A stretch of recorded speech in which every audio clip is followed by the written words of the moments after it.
The Holy Bible, King James Version, the second epistle of Paul the Apostle to the Corinthians, chapter 10. Now I, Paul, myself beseech you by the meekness and gentleness of Christ, who in the presence am base among you, but being absent am bold toward you. But I beseech you, that I may not be bold when I am present with that confidence, wherewith I think to be bold against some, which think of us as if we walked according to the flesh. For though we walk in the flesh, we do not war after the flesh.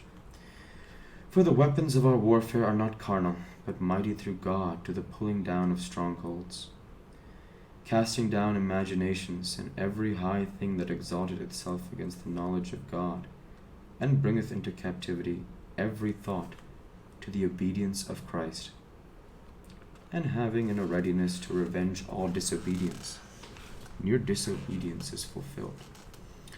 Do ye look on things after the outward appearance? If any man trust to himself that he is Christ's, let him of himself think this again, that as he is Christ, even so are we Christ. For though I should boast somewhat more of our authority, which the Lord hath given us for edification, and not for your destruction, I should not be ashamed, that I may not seem as if I would terrify you by letters. For his letters, say they, are weighty and powerful, but his bodily presence is weak, and his speech contemptible. Let such a one think this, that, such as we are in word by letters when we are absent, such will we be also indeed when we are present. For we dare not make ourselves of the number, or compare ourselves with some that commend themselves. But they, measuring themselves by themselves, and comparing themselves among themselves, are not wise.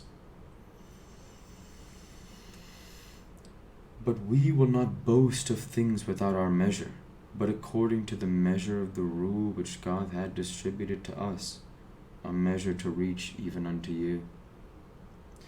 For we stretch not ourselves beyond our measure, as though we reached not unto you.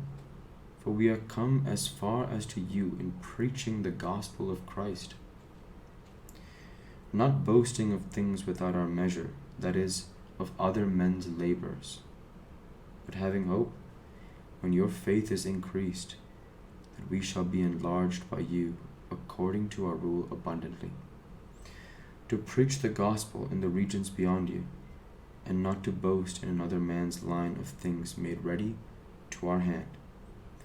But he that glorieth, let him glory in the Lord. For not he that commendeth himself is approved, but whom the Lord commendeth.